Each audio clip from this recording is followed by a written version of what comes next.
आकाश के सुख में चार चांद तब लग जाते हैं जब वह कामिनी की कमर को अपनी ओर खींचकर उसे संपूर्ण रूप से अपने आगोश में भर लेता है।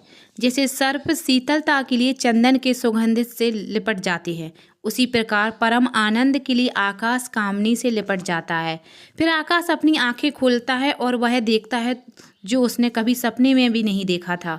उसके सामने कामिनी की वह अद्भुत दुनिया है जिसमें सब कुछ है पर कारण और प्रश्न नहीं है। चारों ओर महत्वपूर्ण झरने हैं, अनेक प्रकार की तितलियां हैं, अनेक तरह के पशु पक्षी और स्वर्ग से भी बना हुआ सूर्य की भांति चमकता एक महल। आकाश यह सब कुछ देखकर आश्चर्य में पड़ जाता है और वह कामिनी से पूछता है कि हम कहाँ आ गए हैं? यह स्वर्ग है? इस जगह का कोई कारण नहीं है, इसलिए इसके बारे में कोई प्रश्न भी उचित नहीं है। बस इतना समझ लो, आज से तुम यहाँ की राजा हो, मैं यहाँ की रानी हूँ। क्या तुम जीवन भर मेरे साथ यहाँ रहना चाहोगे? आकाश सब कुछ भूल चुका था, उसे अपने अतीत के बारे में कुछ भी पता नहीं है और कामिनी की इस मनमोहक दुनिया ने उसके मन को संपूर्ण रूप से मोह लिया है और उसने अपने आप को ऐसे सौंप दिया जैसे परमाणु जलती हुई खूबसूरत अग्नि को अपना सब कुछ सौंप देता है। फिर आकाश कामिनी को अपनी बाहों में उठाकर महल में चला जाता है और इसी घटना के साथ इस कहानी के उस किरदार की शुरुआत होती है जिसके बिना यह कहानी कभी पूरी नहीं हो सकती। सभी कहानियां नायक नायिका के साथ शुरू होती हैं या फिर नायक के इर्द गिर्द होती हैं, पर इस कहानी में इतनी देर बाद नायक की एंट्री हो रही है, इसलिए तो इस कहानी का नाम कामिनी एक अजीब दास्तां है। जब इस कहानी में इतना अजीबपन है तो इस कहानी का नायक साधारण कैसे हो सकता है? इस कहानी का नायक इतना अजीब है जितना अजीब भी अजीब नहीं है। चेतन चुड़ैल नाम का यह किरदार असाधारण बुद्धि, साहस, शातिर दिमाग और विशेष गुण धर्म का धनी है। चेतन चुड़ैल की बचपन से एक ही ख्वाहिश है कि उसकी मुलाकात किसी चुड़ैल से हो जाए, पर आज तक यह उसकी ख्वाहिश पूरी नहीं हुई है। हजारों रातें शमशान और कब्रिस्तान में गुजारी, तांत्रिक क्रिया सीखी, बड़े बड़े तांत्रिकों से भी मुलाकात की, पर आज तक चुड़ैलों से मिलने की ख्वाहिश अधूरी है। वर्तमान समय में वह सीबीआई ऑफिसर है और लाल टेकरा गांव में जो घटना घटी है वह केस मिला है, इससे भी इस केस से बड़ी उम्मीद है। चेतन चुड़ैल की असिस्टेंट पारुल दौड़ती हुई आती और कहती है कि सर, चामुंडा मंदिर के पीछे एक साधु रहता है, लोग कहते हैं रोज रात को चुड़ैलों से बात करता है। तुम्हें कितनी बार समझाया है पारुल, अपने बाल खुला रखा करो, मुझे चुड़ैल जैसे खुले खुले बाल बहुत अच्छे लगते हैं। चेतन ने पारुल के बालों की गांठ खोलते हुए कहा, सॉरी सर, मैं भूल गई थी। पारुल ने कहा, ठीक है, जब रात को जागना ही है तो अभी सो जाते हैं, तुम वहीं सो जाओ और मैं यहाँ सो जाता हूँ। चेतन ने कहा, सर आज मेरी छोटी बहन का जन्मदिन है, इसके लिए आज मुझे घर पर बहुत काम है, इसलिए मैं नहीं आ सकती। पारुल ने कहा। तभी चेतन स्प्रे निकालता है और पारुल के मुंह पर डाल देता है, जिस पर तत्काल बेहोश हो जाती है। हमेशा चुड़ैलों की गलत खबर लेकर आती है और मेरे साथ चलने में बहाना करती है। रात के 12 बज चुके थे, चेतन गहरी नींद में सोया है। तभी पारुल को होश आता है और वह जोर से चिल्लाते हुए कहती है, सर आप सच में पागल हो, आपने मुझे बेहोश कर अब तक यहाँ रोक रखा है। मेरे घर वाले परेशान हो रहे होंगे, मेरी बहन का बर्थडे भी आपके कारण मिस हो गया, मुझे नहीं करना आपके साथ काम, मैं जा रही हूँ। पारुल ने गुस्से में कहा, रुको, तुमने बताया था तुम दोनों जुड़वा बहनें हो और तुम्हारा जन्मदिन 31 जुलाई को आता है, याद है मैंने तुम्हें स्कूटी गिफ्ट की थी। चेतन ने कहा, सॉरी सर, चलो चुड़ैल के पास चलते हैं। पारुल ने अपनी भूल स्वीकारते हुए शर्म भाव से कहा। फिर चेतन और पारुल चामुंडा मंदिर के पीछे छुप छुप कर पहुँचते हैं और छुप कर देखते हैं। गुरुदेव अपनी क्रिया आरंभ कर चुके हैं।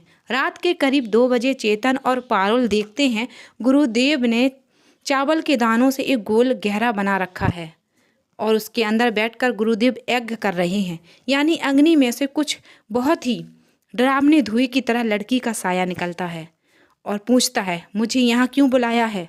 मेरा शिष्य आकाश कहाँ है? जाओ और पता करके आओ, गुरुदेव ने आदेश दिया। वह धुआं का साया चला जाता है। जाते जाते वह पारुल के करीब से गुजरता है, इसलिए पारुल जोर से चिल्ला उठती है और बेहोश हो जाती है। पर पारुल की आवाज़ गुरुदेव को भी सुनाई देती है और वह उन दोनों के करीब आकर चेतन से पूछते हैं, कौन हो तुम इतने अजीब? चेतन ने आज पहली बार किसी चुड़ैल को देखा है, इसलिए आज उसकी खुशी का ठिकाना नहीं है, इसलिए उसे गुरुदेव से बड़ा प्रेम हो गया है। उसे समझ आ गया है कि उसकी चुड़ैल से मिलने की आकांक्षा गुरुदेव पूरी कर सकते हैं। इसलिए वह गुरुदेव को अपने दांत दिखाता है। चेतन की हरकत देखकर गुरुदेव कहते हैं, अच्छे दांत हैं तुम्हारे। इतनी रात को यहाँ क्या कर रहे हो? जवाब दो, नहीं तो यहीं मुर्गा बना दूंगा। चेतन गुरुदेव का करिश्मा थोड़ी देर पहले ही अपनी आंखों से देख चुका था कि गुरुदेव के लिए उसे मुर्गा बनाना कोई बहुत बड़ा काम नहीं है। इसलिए वह अपने स्प्रे निकालता है और गुरुदेव की मुँह पर डाल देता है। यह क्या है? गुरुदेव ने कहा। चेतन ने फिर गुरुदेव के मुख पर स्प्रे डालता है। इन संसारी वस्तुओं का असर मुझ पर नहीं होता, गुरुदेव ने कहा। गुरुदेव का मुख पर डालता है। रुको, तुम्हें अभी मुर्गा बनाता हूँ। यह कहते ही गुरुदेव वहीं बेहोश हो जाते हैं। फिर चेतन पारुल पर पानी डालकर उसे होश में लाता है और डरी सहमी से उठती है और कह देती है, गुरुदेव बेहोश पड़े हैं। गुरुदेव को क्या हुआ? यह नीचे क्यों पड़े हैं? पारुल ने पूछा। इनको मैंने बेहोश किया है। यह हमारे काम के व्यक्ति हैं, इसलिए मैंने इनको बेहोश किया है। अब चलो इनको उठाकर कार में रखते हैं। चेतन ने कहा, सर यह बाबा बड़े खतरनाक हैं। आपने देखा ना, इन्होंने चुड़ैलों को अपने बस में कर रखा है। हम इनको अपने बस में ज़्यादा देर तक नहीं रख पाएंगे। पारुल ने चिंतित भाव से कहा, जितना कह रहा हूँ उतना करो, नहीं तो फिर तुम्हें बेहोश करके छोड़ जाऊंगा। चलो उठाओ इनको, चेतन ने कहा। फिर वह दोनों गुरुदेव को उठाकर कार में बिठाते हैं।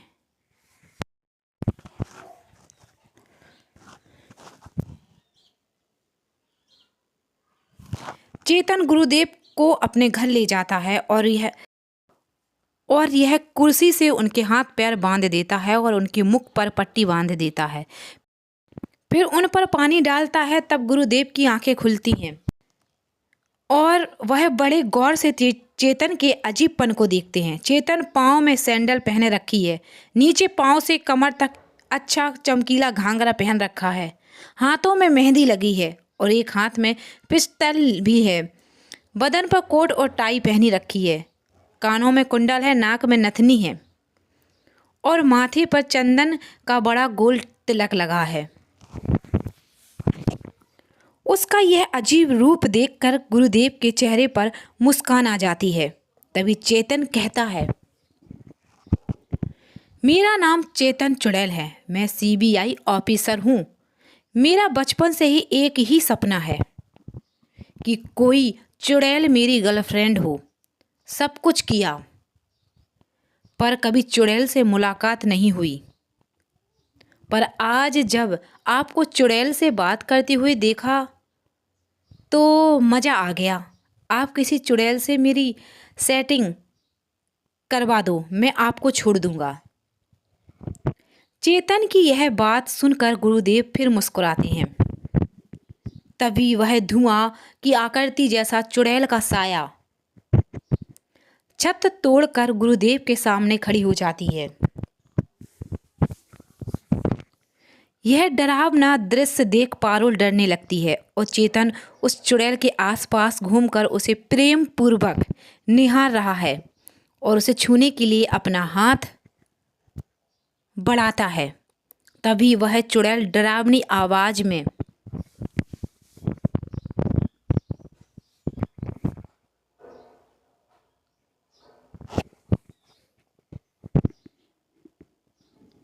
कहती है, खबरदार जो मुझे छुआ तो तुम्हारा सारा खून चूस कर पी जाऊंगी।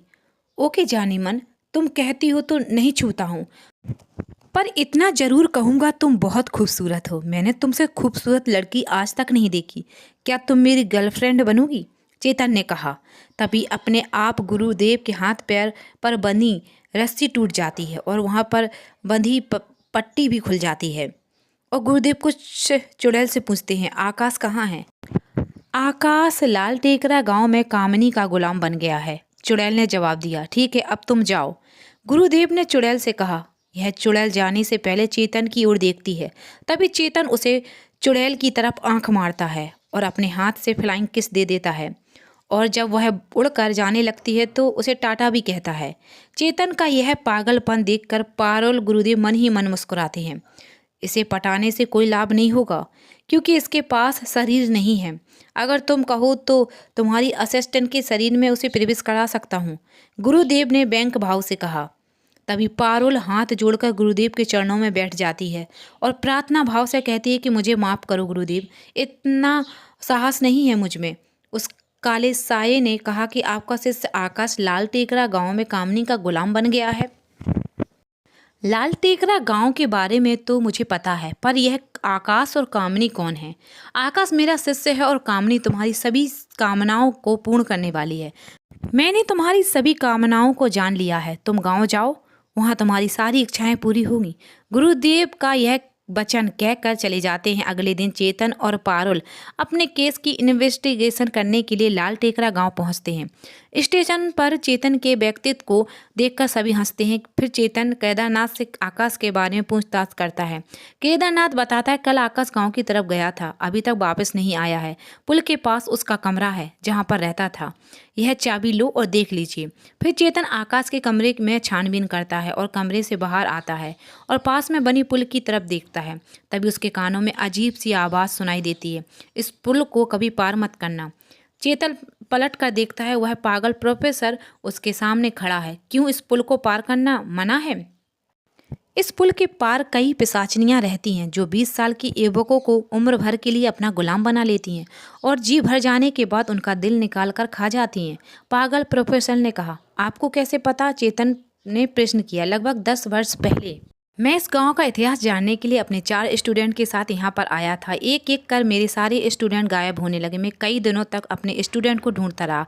फिर एक दिन जंगल में मुझे वह चारों दिखाई दिए। वह चारों अलग अलग बैठी थी, बहुत खुश नज़र आ रहे थे। ऐसा लग रहा था जैसे कोई उनके साथ है, पर मुझे कोई दिखाई नहीं दे रहा। मैंने एक एक कर चारों से कहा कि चलो घर चलते, पर चारों ने घर आने से मना कर दिया और कहा हमें सब कुछ मिल गया है और हम हमेशा यहीं रहेंगे। मैं उनकी बात सुनकर हैरान रह गया। फिर मैं इस वजह के कारण की खोज शुरू की। मुझे पता चलना शुरू हुआ कि जो भी इस गांव में 20 साल का होता है वह अपना घर छोड़कर यहाँ के जंगलों, नदी की घाटों पर रहने लगता है और कहता है कि मुझे तो सब कुछ मिल गया है, अब मुझे कुछ नहीं चाहिए। और एक अजीब बात, भली कितने भी बारिश हो, इस नदी का पानी कभी नहीं बढ़ता न घटता। नदी के पानी से खून जैसी बदबू आती है, जैसे वह पानी नहीं। और ख़ास बात, इस गांव के जंगल में कुछ बड़े अजीब पेड़ हैं। उन पेड़ों के पत्तों पर अजीब आकृति और शब्द लिखे हैं। मुझे लगता है इन पत्तों पर